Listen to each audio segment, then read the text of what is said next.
Paramashivoham. Om Nithyananda Paramashivoham. Om Nithyananda Paramashivoham.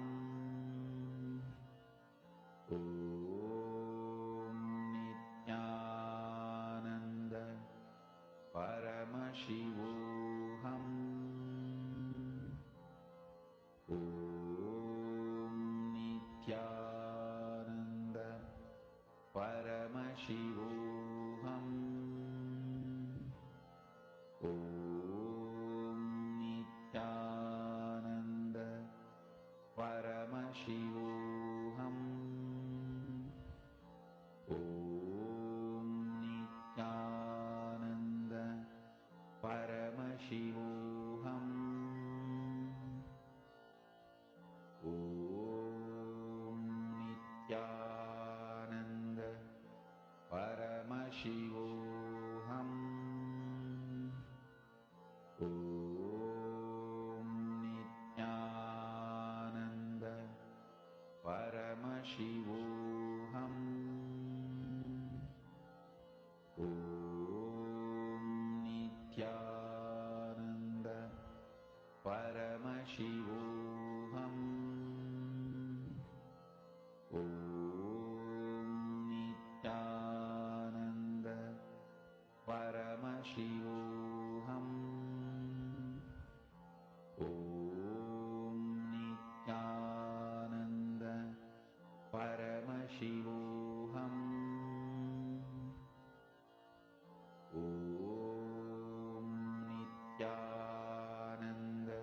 Paramashivoham.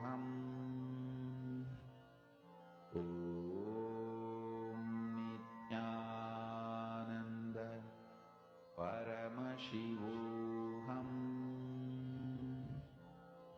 Om Nithyananda Paramashivoham.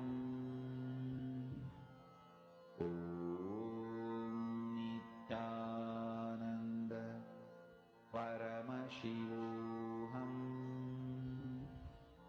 Om Nithyananda Paramashivoham. Om Nithyananda Paramashivoham.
Om Nithyananda Paramashivoham. Om Nithyananda Paramashivoham. Om Nithyananda Paramashivoham. Om Nithyananda Paramashivoham. Om Nithyananda Paramashivoham. Om Nithyananda Paramashivoham. Om Nithyananda Paramashivoham. Om Nithyananda Paramashivoham. Om Nithyananda Paramashivoham.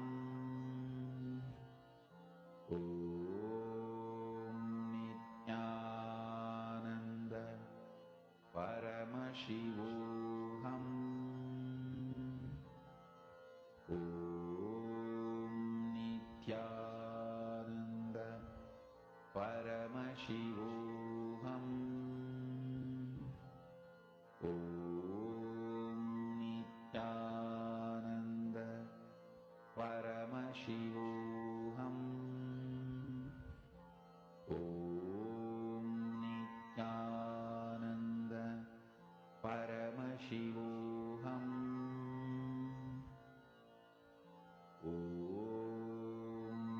Nithyananda Paramashivoham. Om Nithyananda Paramashivoham. Om Nithyananda Paramashivoham.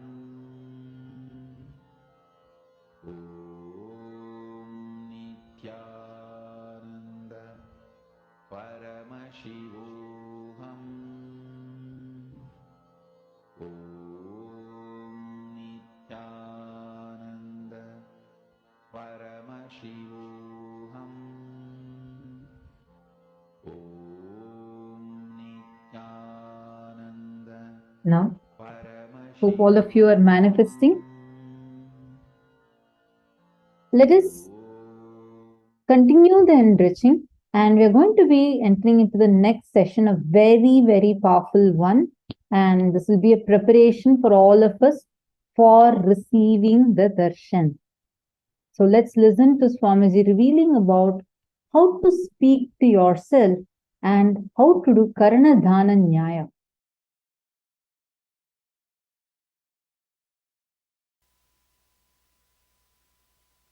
Gita clearly describes Gantivam Shramsate Hastat Tvakchaiva Paridahyate Nacha Shaknomi Avastatum Brahmativa Chame Manaha.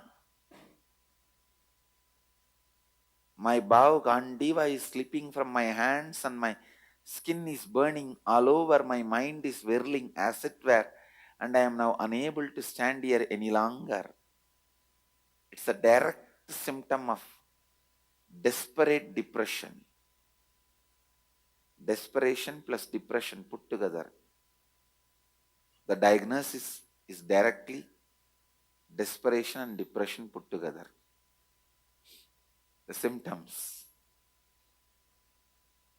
So withdrawal at this mood is adharma, not dharma. Listen, listen. Listen to the essence of what I am trying to convey to you now.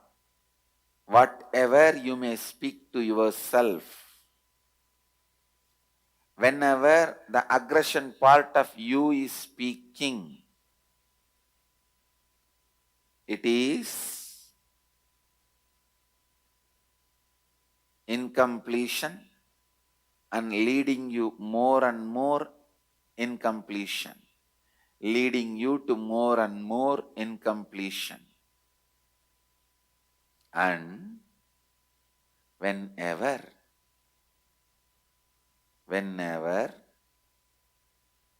you are listening, whenever you are listening, that listening is completion and leads you to more and more completion. Move towards completion more and more by listening to you.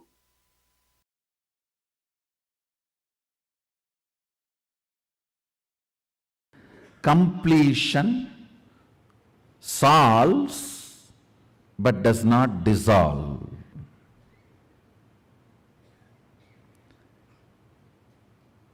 But only something which dissolves the source of the problem can be an eternal solution. Listen. Listen intensely.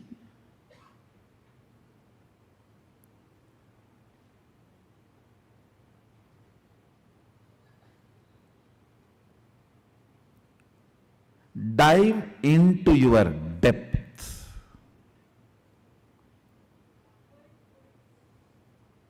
The innermost cognitions you have about you, how you cognize you. Sit with yourself seriously and ask, do I really want to transform? If you are saying yes to you, then do it. Who is stopping you?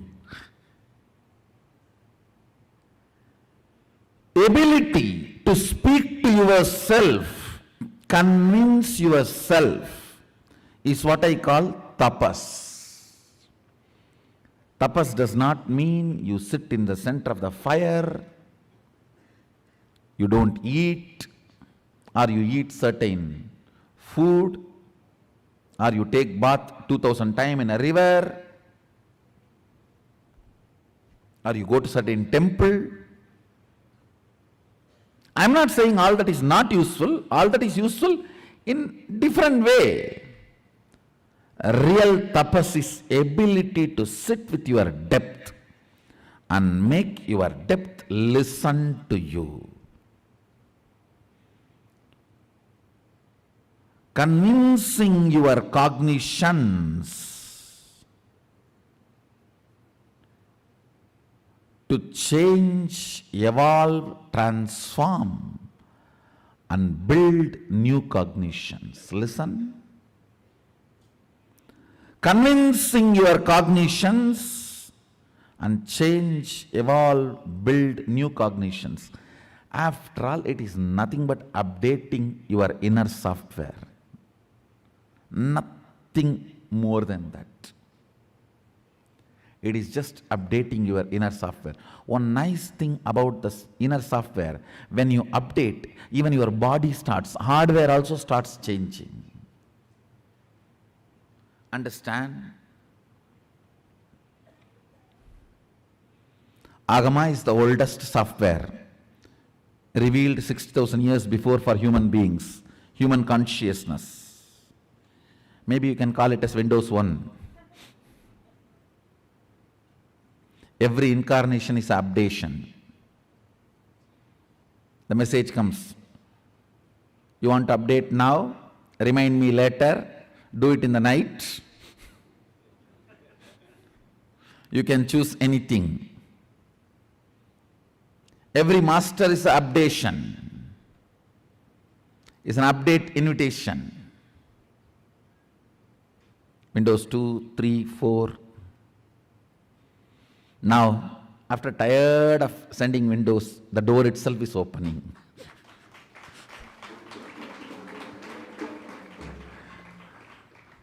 I am not Windows 10, I am door.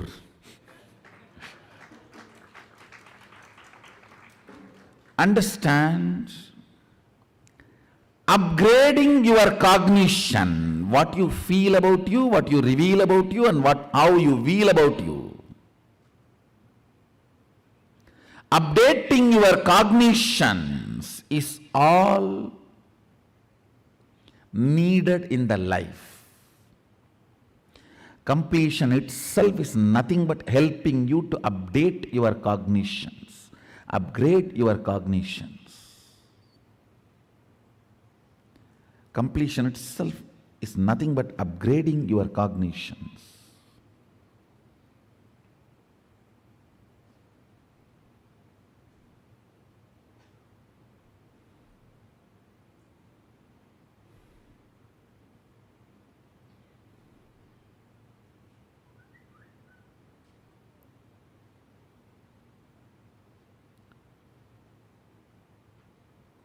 I'll give you very simple, straightforward, few understandings which you don't need to practice.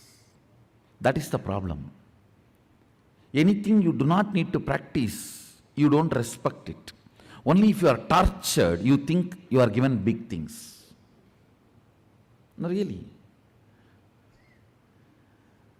The cognitions I'm going to share, you do not need to practice. You just need to chew it, like chewing gum.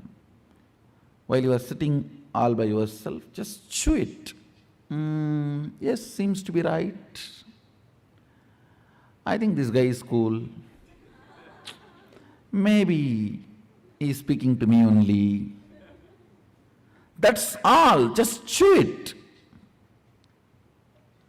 Does not need to practice. Listen, basically,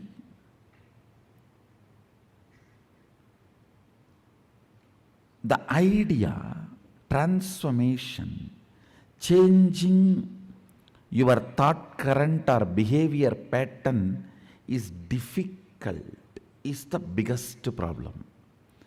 The moment you decide your thought current, your behavior patterns are difficult to change, you become old. Do not listen to the part of you which says transforming is difficult. Listen.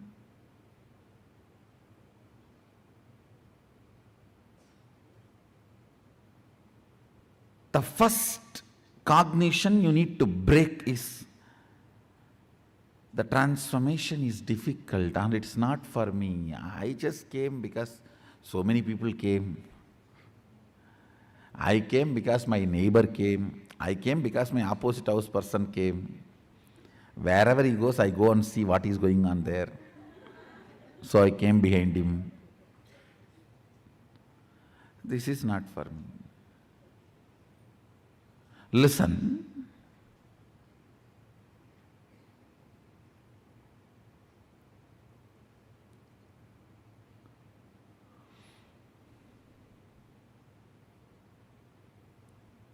You come to the conclusion transformation is not for you because you tried stupid, foolish methodologies. If you try to pull your shoes and fly, you may try 3 times, 4 times. After that, even if the private jet comes, no, flying is not for me, I already tried. I tried 10 times, it is not happening. Pulling your shoes and trying to fly, getting into the private jet and flying, both are totally different. Understand, word may be same, but action is not. So trying to blow your nose and do some kriya, jiknak, chakbuk, some technique teaching and you tried transformation. And now when I say transformation is easy through cognition, you're saying, no, I tried all these many years. I am a lifetime seeker. No, I'm really surprised. People are having a big title and they are even cute and feeling proud about it. I'm a lifetime seeker. A lifetime sick means, is a proud?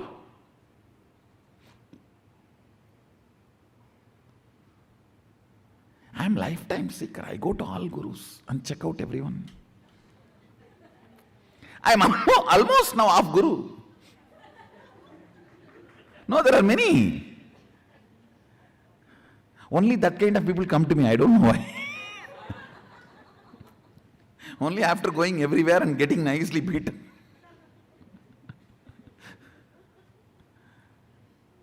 Understand,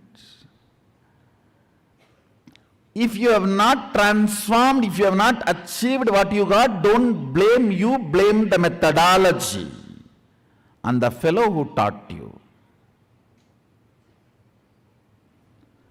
Get rid of them completely.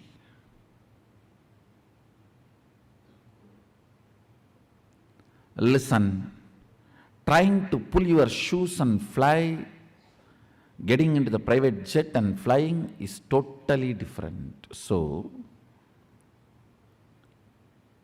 this cognition that I cannot transform or transformation is too difficult, I have done everything, I tried everything, it is not working for me, that needs to be broken first, very seriously. Very seriously. Understand?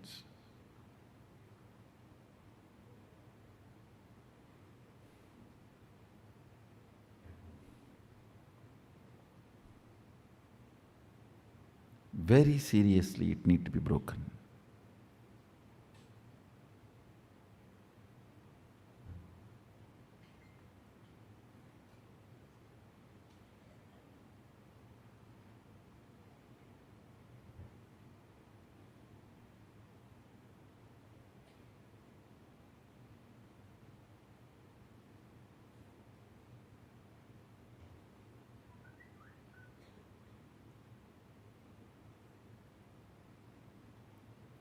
Only if this cognition is broken, you will even sit with yourself with the trust something is possible.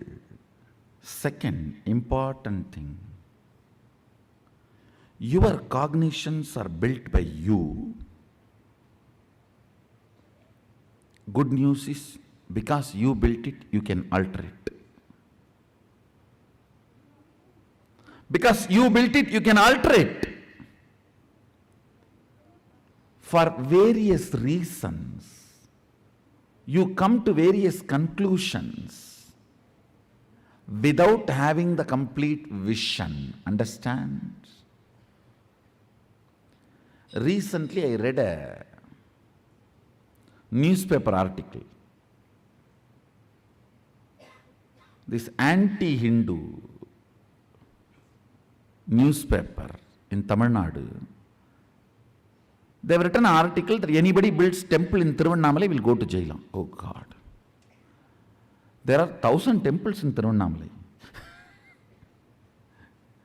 Now I saw the foolish logic, how they are trying to establish a theory.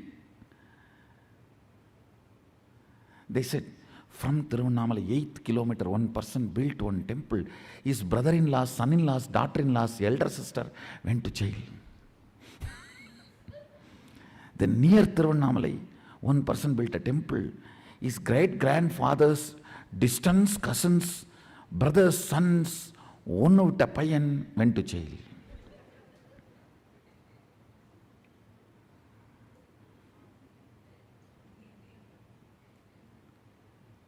Strange conclusions through perverted logic. Actually, when I say you are laughing, if you dig deep, you will see many of your cognitions are from these strange conclusions.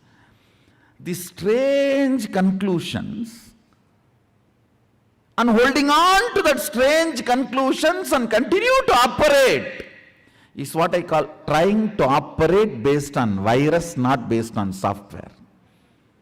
These are all illegally pirated softwares. Understand, operating based on strange conclusions. You arrive without having a simple, straightforward vision towards life and reality.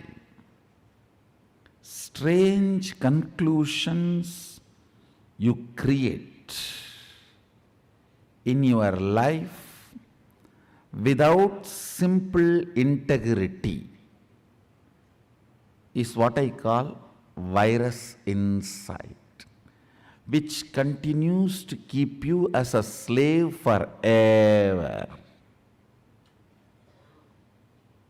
This is the straightforward, most practical solution. You need to understand almost 99% of your conclusions, the cognitions you carry about you, life, strange stupidity. If I wear the black dress today, the whole day will be bad. How you came to conclusion? If I see somebody in the morning wearing black dress, the whole day will be bad. How you came to the conclusion? Coming to strange conclusions and operating to strengthen those conclusions in your life. Understand what I am talking. I am giving a very superficial examples. I can go deeper. Go deeper. When your body is in good energy, after a cup of coffee, how you think and perceive, how your cognitions are.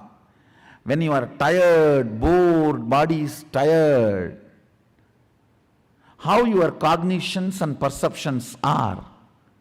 See, your cognitions, your irritations, your inspiration or boredom is not logical. It is just a cup of coffee. It is just few chemicals and hormones.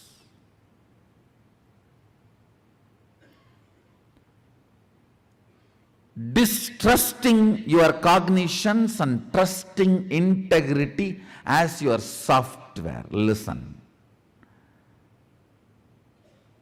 Just disowning all your cognitions, deciding to catch up with the integrity. Integrity means I am defining. Every thought current you cherish, you should put your whole being to fulfill it, because every thought current you cherish is a promise you are giving to yourself. Either you put your whole being to complete it, fulfill it, or you drop it and complete it.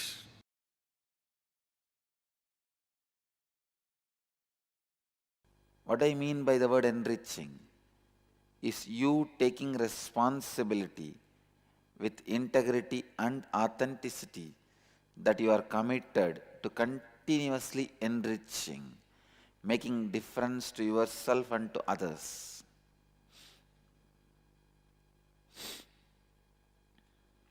Listen. You taking responsibility with integrity and authenticity that you are committed to continuously enriching, making a difference to yourself and to others. Enriching is your commitment to the possibility of leaving yourself and life around you in a space of expansion and completion. Enriching is your commitment to the possibility of living a life of enlightenment. See, when you learn to enrich yourself and others, you live a life of solution, not of problems. A Chandala lives only with problems. A Brahmana lives only with solutions.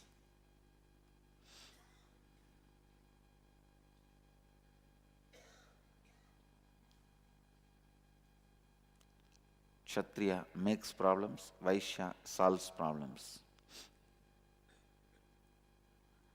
But even Vaishya and Kshatriya does not have solution. They take it only from Brahmana. Enriching is your commitment to the possibility of being superhuman, living continuously the divine consciousness.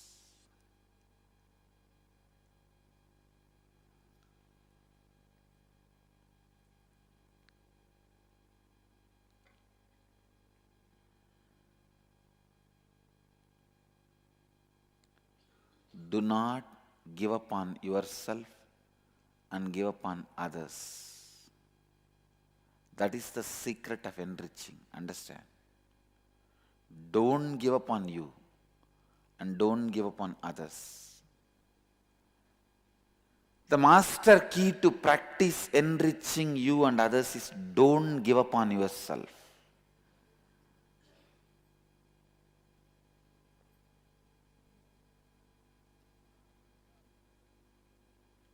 I don't give up on me and I don't give up on others. I don't give up on me and I don't give up on others. Please understand.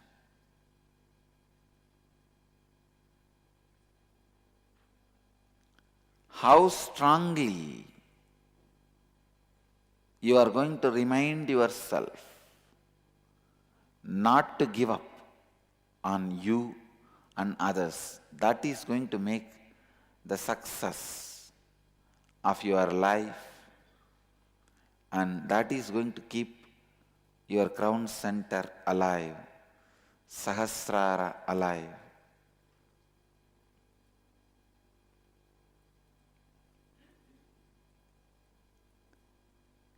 Let's work on this exercise, then you will understand this tattva, enriching others.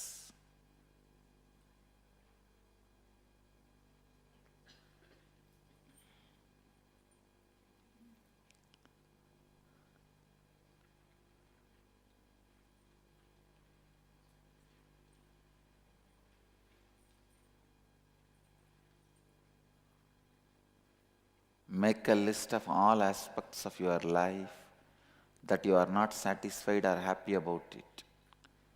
Look deeply into each of these aspects of your life and identify where you are not taking responsibility for your non-integrated and inauthentic thoughts, words and actions that are present in these aspects of your life. Now with awareness, bring integrity, authenticity and responsibility to these aspects of your life and visualize that now you are a being in a space of expansion, happiness and gratitude. Write down what are the new thoughts, words and actions you will take in the same aspects of your life now. Inside this new space of being in expansion, happiness and gratitude, write down in what ways you will now enrich yourself and others in your life, in all other aspects of your life.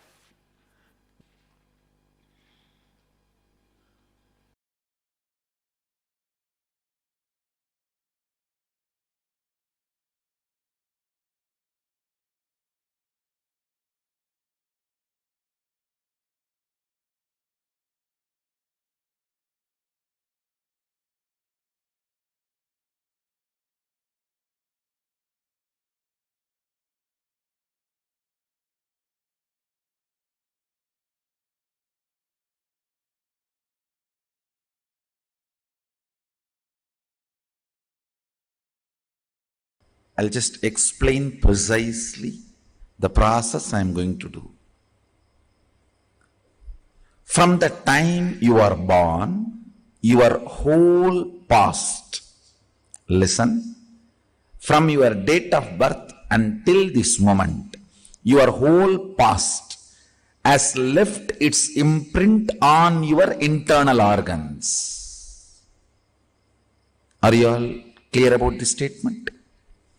From the time your body is born, I should not even say date of birth, from the time your mother conceived you, from that moment till now, your whole past is stored.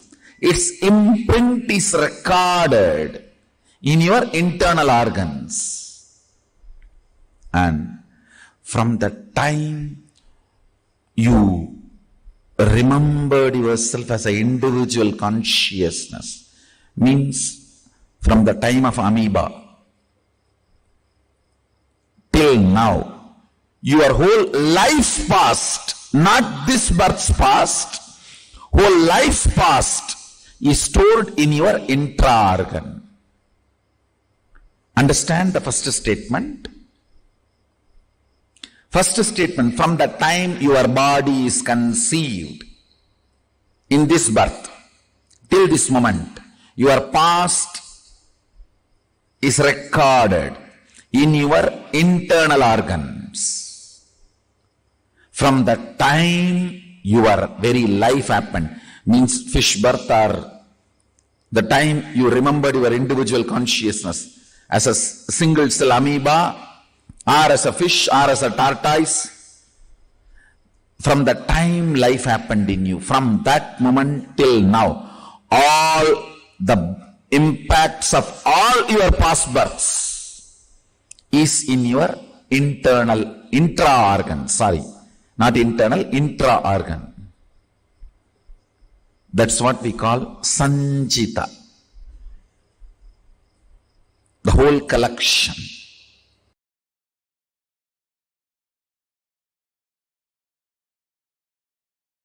When Karna does dana, he gives whatever is there. He doesn't keep something for tomorrow. Just like Karna Dana. Understand? When Karna does dana, he gives away everything. He doesn't keep something to do charity tomorrow. That is the beauty of Karna. Karna doesn't think, oh, let me keep something so that tomorrow I can continue to do charity. No. What is, finish it. Understand? Same way, if you declare consciously within you, let me live enlightened life from this moment, all the unconscious patterns and negativity you developed loses power over you. Understand? For example, if you declare, let me become pure vegetarian from this moment, all the toxins you developed in your system due to non-vegetarian food melts away. Only if you fail and start taking non-vegetarian food again, those patterns come back. Otherwise, they get pushed into Sanchita, means the bank of karma.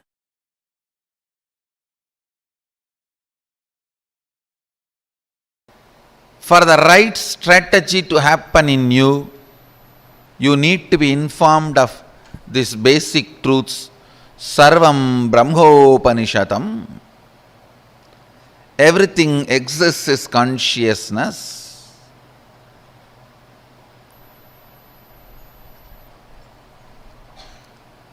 Everything exists is consciousness. I still remember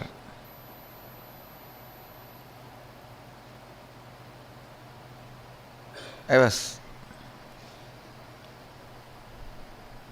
8 or 9-year-old boy sitting with two of my gurus. I had the fortune of having 4 or 5 gurus continuously making all their time and energy available to me. So two of my gurus, I was sitting with two of my gurus, and the temple bell rang. The lifestyle in Arunachala is so beautiful. You know it is morning only when you hear the temple bell. You know it is breakfast time by listening the crackers in the temple. Every puja, there will be temple crackers. All the 6 pujas, there will be temple crackers. Only listening to that sound we know the time. So the temple bell rang, means Nevedyam. The food is being offered to Sadashiva. Both my gurus immediately looked at me and said, go and bring the prasadam. After the Nevedyam is done, it will be given to all the devotees. It will be shared with all the devotees. They both were sitting in one corner and asked me, go and bring. I went to the place where they distribute the prasadam and waited. Puja was over. The rituals got completed and they started serving. And I stretched my hand and the priest gave one share. It's like one share itself will be almost like half a kg rice. In one big leaf they'll give. And then the pujari was telling, the pujari saw before going to the puja that I was sitting with both my gurus, and the pujari is very greatly devoted, highly devoted to both the gurus. So the pujari saw and told me, hey, take 2 more for them also, they are sitting. Take 1 for you, take 2 more for them. I was a little reluctant because one of the boy and girl who were my classmates are standing in the queue next to me. They will laugh at me, taking so much, all for one person. So for this purpose only you are sitting in the temple whole day. That's the way they usually make fun of kids. So, and I know already they are gazing at me in the mood of making fun. I felt little pride. I am from a big family, and again I have been told from beginning that we are from big family and you have to behave yourself like that in the public. So I told the pujari, no need, this is enough, and I brought the Nevedyam to both my gurus. They asked, hey, where is our share? Did the pujari not give? As if they both eat. Actually, both the fellows doesn't eat anything. Very rarely they will touch and put 2-3 grains in the mouth and give it to other people who are sitting with them. And I said, no, you don't eat. You eat rarely. This is more than enough for all 3 of us. They asked, no, did that pujari give or not? I said, yes, he gave. He wanted to give. He asked me, take 2 more to both the swamis. Then they asked, why did you refuse? No, behind me, my classmates were standing. They will make fun of me that I am taking so much. Am I going to eat so much? And for this food only I am in the temple. They will tease me. I don't want to get teased by them. So I brought only my portion. Till this moment they were very casual, laughing, smiling. Immediately I saw Kuppamal staring at my eyes and saying, go to their shop street and beg and bring the food. That's the word she uttered. they both own a shop. This means their father owns a shop. The same street where my father also owns a shop, and the whole street is literally ruled by my grandfather. He is the head of that whole association. So I always walk in that street with the pride. I'm a grandson of this guy, And all the shop owners are either family or friends. So any shop we enter and eat anything, whether it is jaggery or dal or anything in any of the shops is free, and we'll directly go and sit. And in village actually we know literally everyone's name, and it's a different lifestyle. But in that same street I have to beg now. All will make fun. What happened to your grandfather and his wealth? They will ask all questions and they will tell my grandfather. That is the next problem. That your grandson is begging in the street, why you are not giving food for him? Of course, one good thing I had. I think this is the greatest boon Sadashiva gave. Just obeying the Guruvak. I think that's the greatest wealth I brought with me, I tell you. The future may think, future may describe various things as my main contribution. Some may say my Gurukul is my contribution, and some may say the science of manifesting powers is my great contribution. Some may say science of enlightenment is my great contribution. But I tell you, the greatest thing I brought, which was useful for me,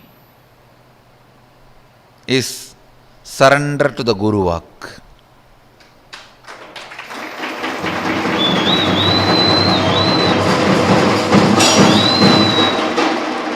If any of you feel in a very short span, in a very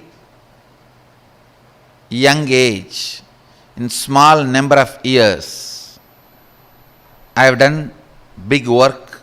Whoever feels, if you feel that, if you want to know the secret, I tell you,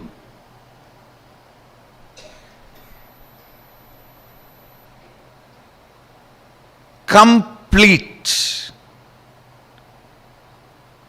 surrender to the Guruvak, to the letter and spirit, that reduced lot of time wastage. The moment my Guru said, go and beg the same street, in the same shop and bring food, I know now it is a serious. It's not casual. It's not fun anymore. It means I have done something out of my pattern or out of the context which my masters are correcting. I tell you, I stood up, straight went to that street, begged and brought whatever I got. Naturally, all friends, family, they all gave so many things. I have to take a small pulling cart. In villages, there will not be rickshaw, the hand-pulled cart.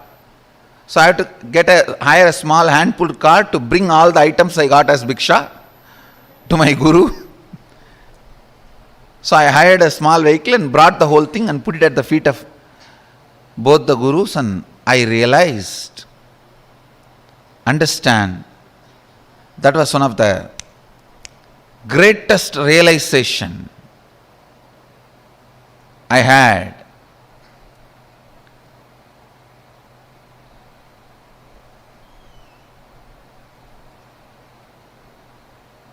I should not be bothered about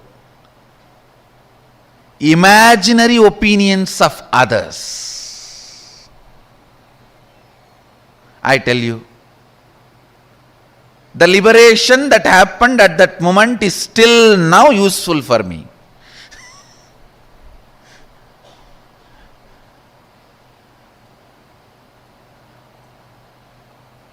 Next day I had a chance to talk to both my friends. They were asking me, hey, why were you going for bhiksha in all the shops? Did you do any prayer or is it any divine commitment? In villages we have a habit that if somebody is sick, they pray to Venkateshwara and Kuladevata that they will go for bhiksha and bring and offer it in the undi. Still we do that. Every Puratasi month, all the Vaishnavas, they go for bhiksha and take it and offer it to Vishnu temple, and Shaivites every Margasirsha month go for bhiksha and offer it to the Shiva temple. They asked, when both the friends asked me that, hey, did you have any prayer? Why were you begging? In the mind I was thinking, only you fellows are responsible for my begging. And only now I understand, you guys did not even have the idea which I was thinking you guys will be having. Understand, if you understand this one truth, the amount of time you are wasting in your life without moving towards your goal will be cut 80%. I am telling you.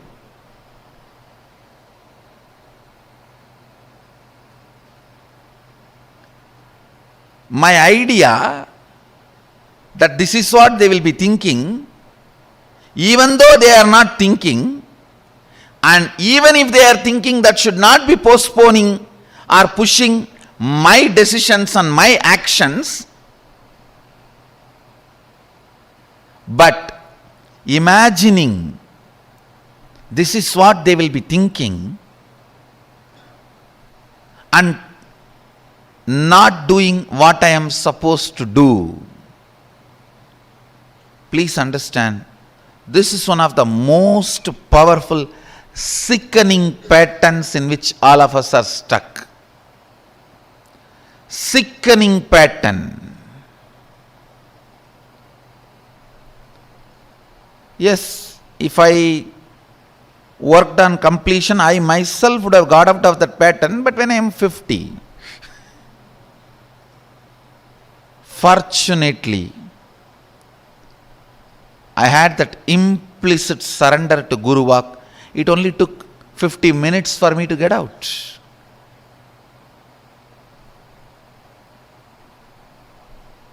When I was going and doing bhiksha, I just know the pattern. There is some pattern, that is the reason, some reason. Something is not right in me, that is the reason I did not take that prasad and just come and came back.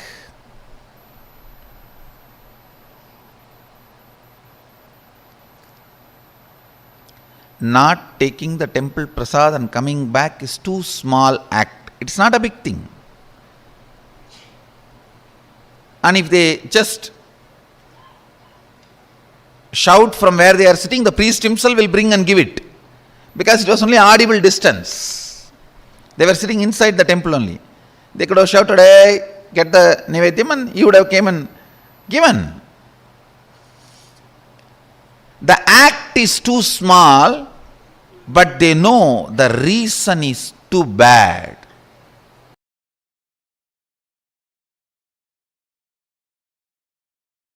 Listen carefully. When a guru gives a Guruvak, never judge him. Oh, maybe this is the reason he is telling that, that is the reason he is telling. Yes, no reason other than taking care of you, liberating you, saving you.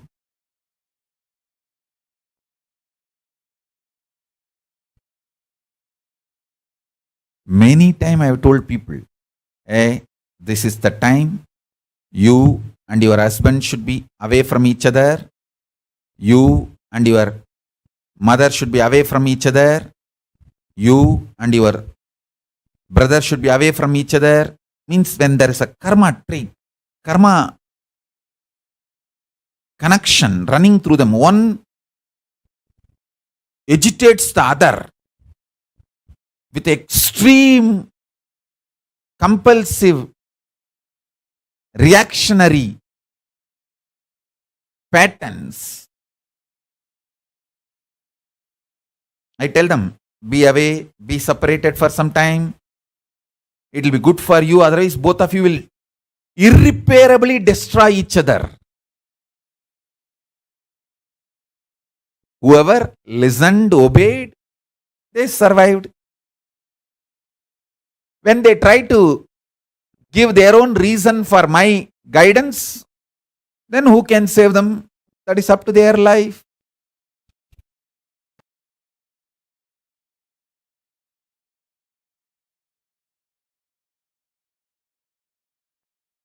Paramashiva is real. He himself came as Arunagiri Yogishwara and gave himself in oneness to Nithyananda Paramashivam. And Nithyananda Paramashivam is giving that to me. Just these three cognitions and simple attachment. Not big words like a bhakti. Simple attachment. And straight commitment. What is my vision? He told me as my brain cognizes, and what I cognized, I clarified with him. Now that's it. I'm doing it. Over.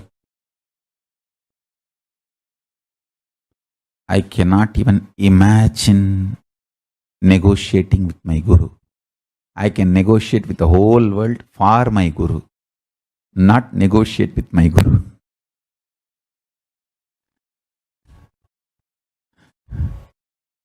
That is what I call simple integrity.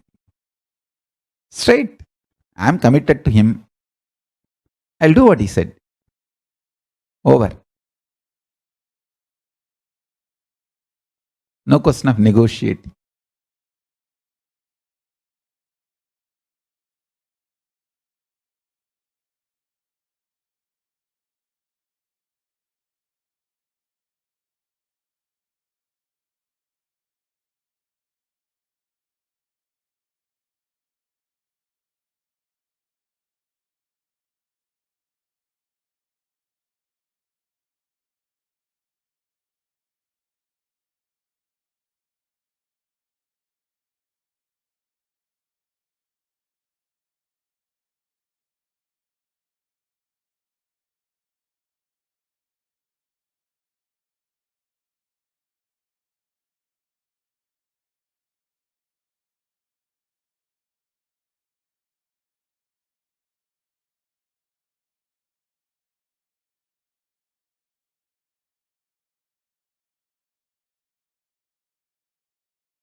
Swamiji revealed one of the most important sacred secret in this session. The Karna Dana Nyaya, doing the Karna Dana Nyaya with the Guruvak. When we internalize, when we realize, and when we align to the Karna Dana Nyaya, the logic that we apply, when we apply the Karna Dana Nyaya, which means the moment Guru says something, like Swamiji gave an example of that incident where Swamiji went begging just because the Guru's told. Without us doing the independent investigation from our limited logic, when we just stick to what the Guru tells, that is exactly called Karna Dana Nyaya. That's a very beautiful word. It just signifies the way how before even your logic can analyze, debate, or accept, you just sticking to the Guruvak and doing it is Karna Dana Nyaya. And whenever you apply the Karna Dana Nyaya to the Guru, whenever you experience the space of Karna Dana Nyaya to the Guru, you experience so much of completion. You will realize so many delusions that we tend to normally build otherwise will actually, you will just realize the futility of it. You will realize, oh God, what I was thinking and all this while is not even what it is. It is completely different. You will understand this truth as life shows itself to you. The Sanchita Karma, see, from the time your life happened, means the very first birth in your cycle of birth. We have multiple types of karmas, as we understand. So there's Sanchita Karma, there's Agamya Karma, and Prarabdha Karma. So Prarabdha, Sanchita, and Agamya. Sanchita is more like a bank, which is like the total of all the karmas that you have collected so far, right? Fish, or the earliest birth of yours as a single cell amoeba or as a fish, tortoise, from that time life happened in you till now. All the impacts of all your past birth is in your intra-organs. And that karma that you carry, collection of that karma is what is Sanchita Karma. When you do the Karna Dana Nyaya, you are exhausting all the Sanchita Karma just by applying this logic to you. When you apply the Karna Dana Nyaya, you will experience the liberation from all the Sanchita Karma, the collection of karmas that you carry. I request all the participants to take a few minutes and please post what you understood exactly as the Karna Dana Nyaya. Can I request everyone to take 5 minutes to type it out, please?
Nityanandam.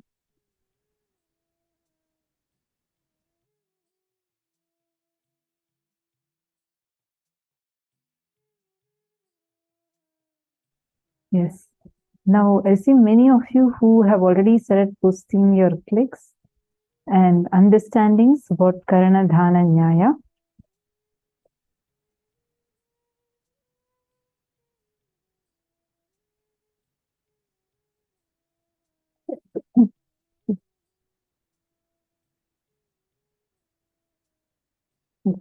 Ma Prema Tulsi, that is right.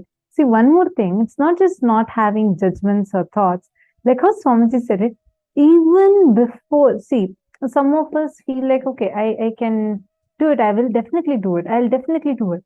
But what Swamiji is talking is the level where even before your mind can interfere, even before the mind can jump into action, you jumping into the action of following Guruvak. You're understanding that is doing Karna Dana Nyaya. Take a few minutes to declare to yourself to do Karna Dana Nyaya. When Karna does Nyaya, he doesn't keep anything for tomorrow. Forget about even keeping for tomorrow. He will not even leave the gap of exchanging it from his left hand to right hand. See, in Hinduism, we consider you should only give anything to do good, you only give it through your right hand, not through your left hand. So otherwise it's sometimes even considered as inauspicious, like that. But Karna's dana, meaning how he does charity selflessly, is even beyond that. He does the charity like the moment someone comes and asks. It's a beautiful incident, and Swamiji also narrated it. How when Karna was supplying oil from a gold bowl, when Brahmana comes and asks for dana, so he has the oil in his or the oil cup in his left hand, and through the right hand he is applying. He did not even wait to exchange from left hand to right hand, because even within that gap, the mind may jump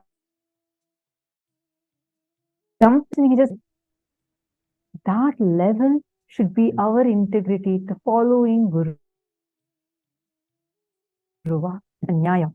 Swamiji said, right, what made me successful is when my gurus tell me something, I apply Karna Dana Nyaya and do it immediately. It means before even the duality grows inside Swamiji's system, Swamiji told us, and this reading out from Swamiji's words, it means before the duality grows inside my system, I just do my Guruvak. With the Guruvak, your relationship should be very clear. Do Karna Dana Nyaya. Now, let's understand this a little more deeply. Are all of you able to see this diagram? Hope all of you are able to see this diagram. Now, observe this diagram carefully. Now, when you come to this planet Earth, you are born with Prarabdha Karma. Meaning the karma that you come with to exhaust in this birth. You take all this karma and you say, all right, I am going to exhaust at least in this birth without missing. I'm going to exhaust all these karmas. But what do? We start living life unconsciously. Prarabdha karma is the original karma that you have chosen, and there's, let's say you have 100 karmas. Out of that, you're chosen, okay, this time I'm going to assume this body, and somehow at least the 60 karmas I'm going to exhaust. You take a decision, you assume the body, get into the body, but start living life unconsciously. We are pulled with other people's desires. Just a neighbor buys a new car, and that's it. Till now, the car that was so special to you has become an oldie for you.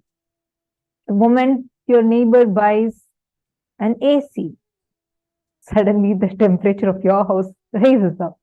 Understand, like this, in every level, we go on buying desires from outside and we compare ourselves with others. We start doing things, we start initiating new karmas and start collecting lot more karmas. You have already got 60 of your karmas with you, your baggage. But instead of exhausting these 60, you start collecting more and more and more. So that's what is there given in this diagram. All of you can see the diagram. Now, if you observe here, then the agamya karmas are collected during this lifetime. And all these are collected and stored in your bank. That bank is Sanchita Karma. And once again, you come back and enter into this vicious circle where you go on assuming more and more and more bodies, thinking you will at least this time exhaust the karmas. And unfortunately, it keeps going on and on and on without exhaustion of karmas, you keep increasing it. This bank balance should never be high. The Sanchita Karma's bank balance should always be zero. Understanding the difference. If you're all understanding the difference between three karmas, just very simple. Sanchita is the bank. Agamya is what you acquire more. Prarabdha is what you come with. It's like you withdraw a certain amount. So Sanchita is like, let's imagine like your wardrobe. Sanchita is like all the clothes in the wardrobe. Prarabdha is the one cloth, like you go to a place, you want to wear this particular dress. So you pick that up and you decide, okay, let me wear this dress. That is the Prarabdha karma. So you come to planet Earth with a certain desire. Then Agamya karma is what you acquire. So let's say when you go to a place, then you suddenly see more new clothes are there, and without wearing this dress, you start getting new clothes, more new clothes. That is Agamya. When we all come to planet Earth, we all come for a purpose. Let's say we all come here to experience enlightenment. Each of us have different purpose. Like some unfulfilled desire in your past life, you choose to carry it over in your present life and you come with, right? Now, that carry over of the desires, the Sanchita, which is like all the desires compiled so far, plus Prarabdha. You come here, for each of us have come here with the Prarabdha to live around the master. That's why we are even getting an avatar in our lives. Next is Agamya, means after you come here, you see that, like, oh, let me get a car. I can get some more money. It's okay. I can just make some more new relationships. We go on adding more and more Sanchita, more and more into our bank account. It is like, if I have to give a rough analogy to it, it is like a woman's shopping. We just go to get something and then we see, oh, this has more offer, and oh God, such a trendy cool top. Oh God, the latest products are available here, and then it never finishes. That is exactly how karma works. Understand? All of our lives, we all get distracted from the purpose of our birth, the purpose that we come down for. Now, Karna Dana Nyaya will simply make you replace redundant, make you completely drop all the Sanchita karmas that you carry. Means the entire load of karma, completely the Guru burns away.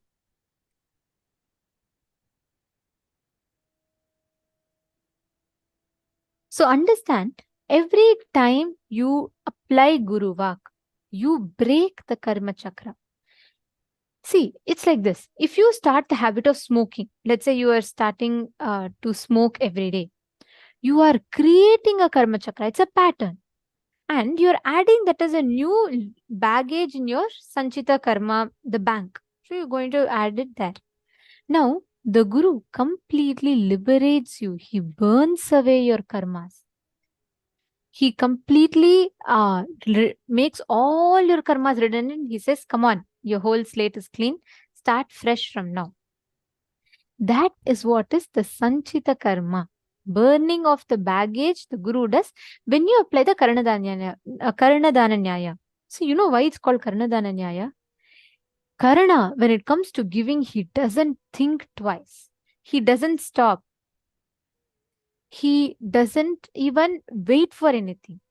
If you apply that kind of a logic, you will win the whole blind spots.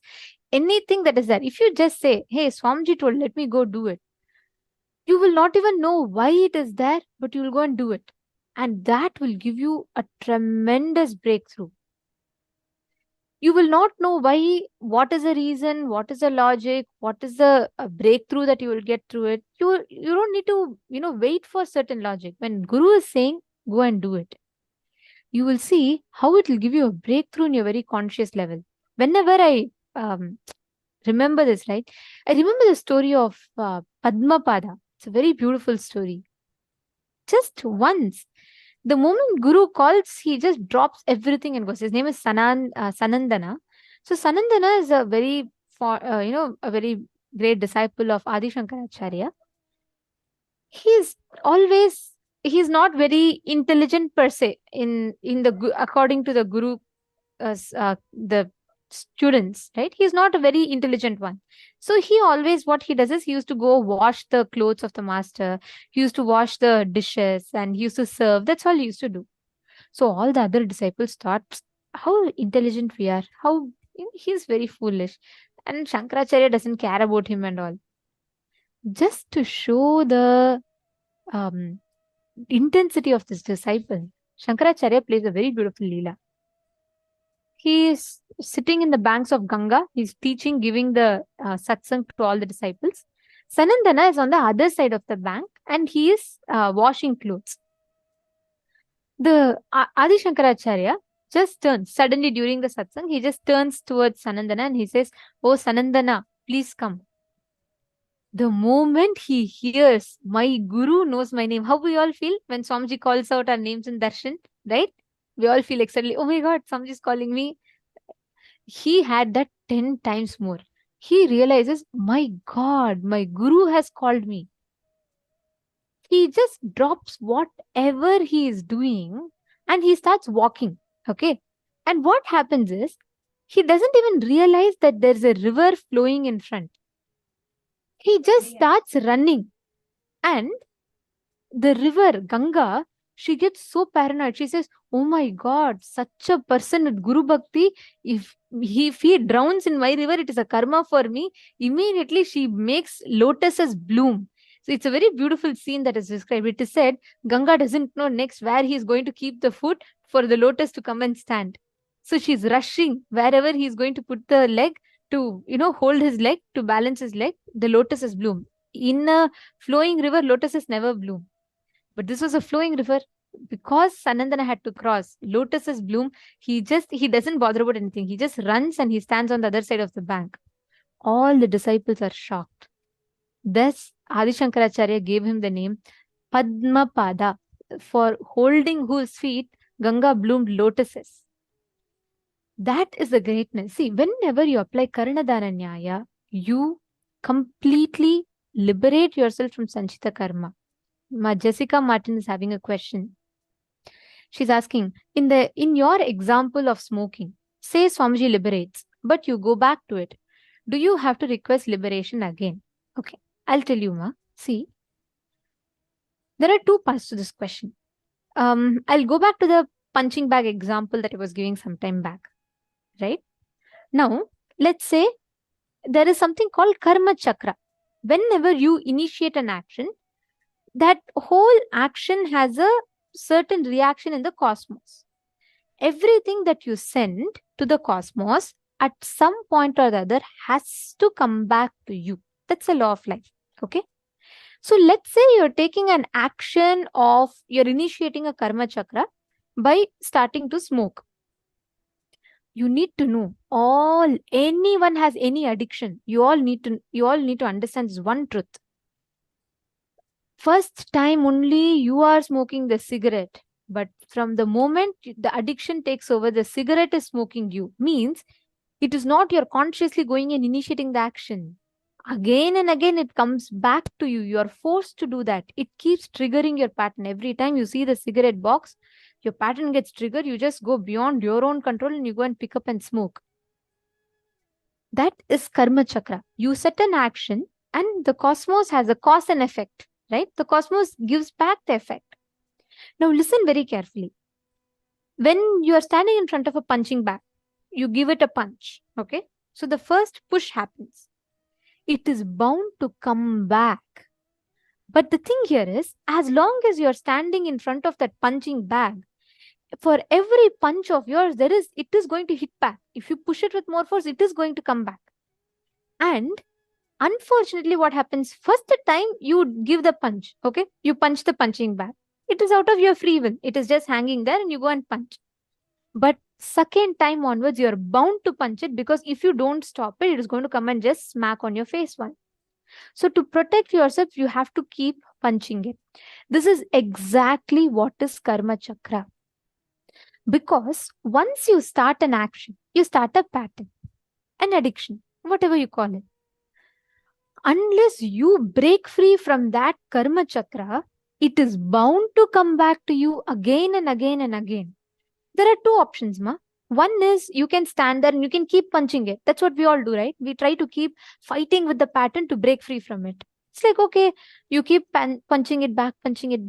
But unfortunately, how much ever forcefully you punch, it will go far, but it will come back to you. That is what is the concept of karma. The only way you can break free from that is you not by keep constantly punching and engaging with it, or not by standing there straight and taking the punching bag on your face, but simply by just walking away, stepping out of that karma chakra. Now what you're asking, it is like you're giving a punch to the punching bag. Swamiji is coming, dragging you out and taking you out of the place. Okay, you stay. But it is your decision to again go back and engage. After that, it is just you have to come out. You have to decide. If that is where the individual will comes into play. Maya will try to lure you into falling back into that pattern. It is your decision whether you want to go back and stand there and get it hit by life, or you can just be smart. You can say, hey, Swamiji liberated me now.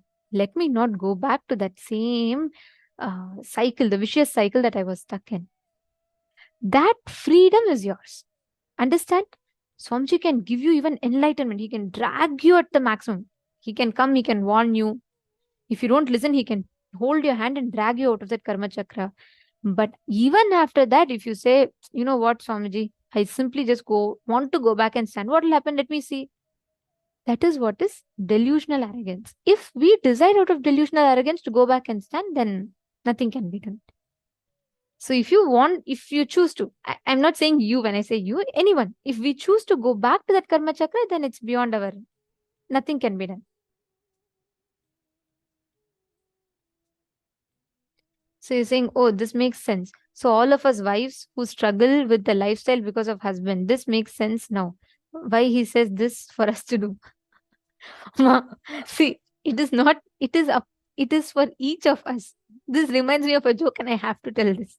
There's a very, Swamiji tells this story where once a great village preacher, and he tells the story of Harishchandra. Okay. And this preacher is so inspired. The whole crowd is so intently listening to him, every word. So he's like, oh God, I'm telling such a great story. The story of Harishchandra, if you all don't know, the story of Harishchandra is where he's a great king. He is so integrated to his word. Just to fulfill his word, he even goes to the situation of having to sell his own wife. He does it. And after that, he gains back the kingdom, everything. That is fine. The Sarvajna Pita Yajaman room, are you all able to hear us? I'm seeing the messages that there's no sound. Some of you have posted. If you all could please hear us. I request your... Okay.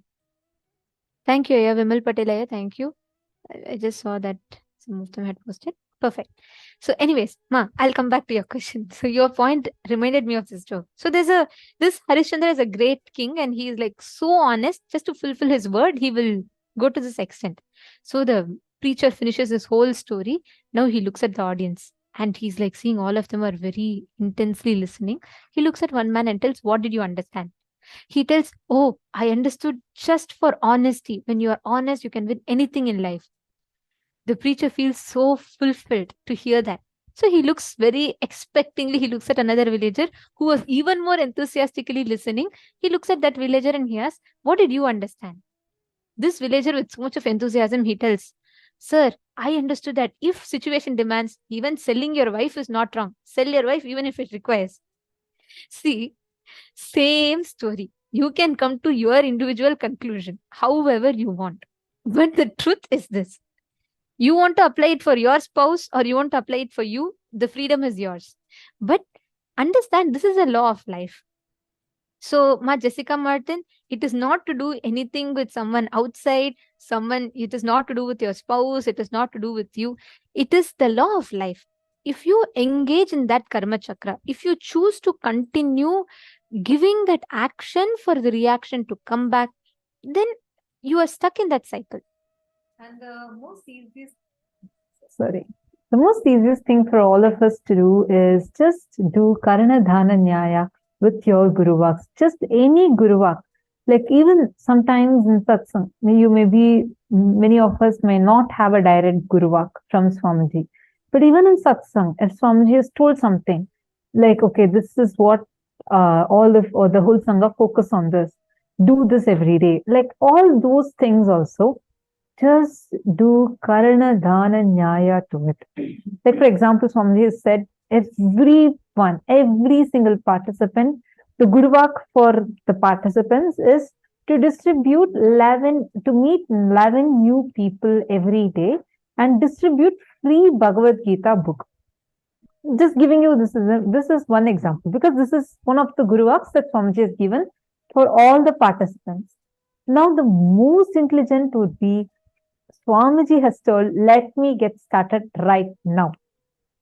Even if you have not done it so far, jump in and start right now.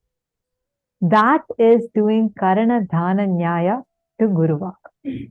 See, sorry, there was a question from Vimal Patelaya.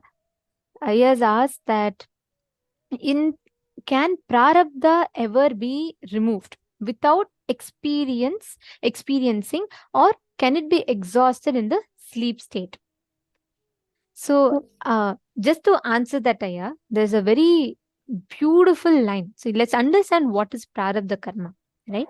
There's a very beautiful line from the 6th chapter of Bhagavad Gita where Krishna tells, Prapya punya kritam lokan ushitva shashvati samaha shuchinam shrimatam gehe yoga bhrashto bhijayate athava yoginameva kule bhavati dhimatam etadhirdurlabham taram loke janma yadishriyam.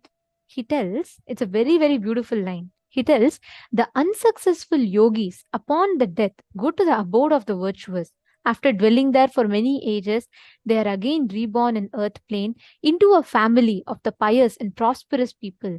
Else, if they develop dispassion due to long practices of yoga, they are born into a family endowed with divine wisdom. Such a birth is very rare, difficult to attain, and is called a yoga bhrashta. Means someone who almost reached enlightenment due to some reason, but he's missed it. He missed it for some reason. He either died because of something, or he just lost at the brink of enlightenment. He just missed it in that birth. For those beings, again, in the next birth, when they assume the body, their body is chosen based on the point where they leave it. So we are all born for a very specific purpose. That is why we all seek from the time we born. When you're coming out of your mother's womb, Swamiji tells very beautifully, see, till you're in your mother's womb, you remember the purpose of your life. When you're in your mother's womb, you know exactly what was your previous birth and what your prarabdha is, you know everything. When you're coming out of your mother's body, we go through the intense pain, the baby passes into coma. Because of that, a deep forgetfulness happens. It is like, have you all experiences like so much you want to do something, so you rush to your laptop, there's some other window open, something is open, so you just forget what you came for and you try to scramble and try to remember. That is exactly what happens with 10 times more intensity when we are born. You are very clear about your purpose, like yoga brashta means who's seeking for enlightenment, whether the family you are born or everything, it is all you consciously choose to fulfill the purpose of your life, and you take the birth. But when you come out of your mother's womb, you fall into deep coma because of the intense pain that we go through. And the moment we come out, when we wake up, we forget. And again, we start getting all these different desires from different places, and we fall into this cycle. Now, the exhausting of prarabdha happens in two ways. One is, most of the times, normal human beings who live in delusion, they do not get to fulfill their prarabdha completely. If their prarabdha is they've come here to attain wealth, complete fulfillment through wealth, there are 70% or 80% chances that they get distracted running behind relationships in this life, thinking that is the purpose of their life, and they don't fulfill. But when you come to the master, there's one way of asking where the guru tells you your prarabdha, what is the purpose of your life? Like Swamiji tells during darshan, right? Just do yoga, that is the purpose of your life. Just do enriching, that's the purpose of your life. You doing that constantly will completely fulfill your prarabdha. When you are sticking to the Guruvak and when you do that prarabdha, it will completely fulfill the purpose you have come down for. Whenever you experience that, you'll experience a deep fulfillment. You will not feel like, there's something more to live. You will just experience your life has attained that complete fulfillment. Another way is discarding the karma baggage. Sanchita, prarabdha, agamya. Whatever you have acquired, like when you take sannyas, when you go to the master and the guru burns away your karmas. In all these ways, actually during sannyas, there's a very detailed process which we do, the homa we do. We offer the pinda darpana to ourselves. That means all our prarabdha, sanchita and agamya karmas are disconnected from us, and the guru gives us a upgraded purpose in life. It's like the slate is wiped clean. These are the ways in which you can exhaust your karmas.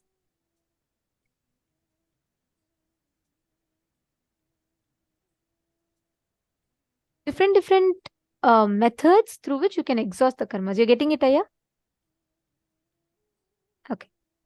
So the thing is, one, because you're already initiated by Swamiji, and Swamiji has also manifested for you, and given you are having the Shiva Punya of being a Sarvanya Pita Yajaman and being such close part of Kailasa. Don't even worry about your karmas. Understand, Swamiji will burn those karmas away. Your Sanchita Karma, you have a freedom to choose what all you want to have. You have a freedom. See, cosmos respects our individual free will. There are some patterns, like, which you feel so cute about it inside of you.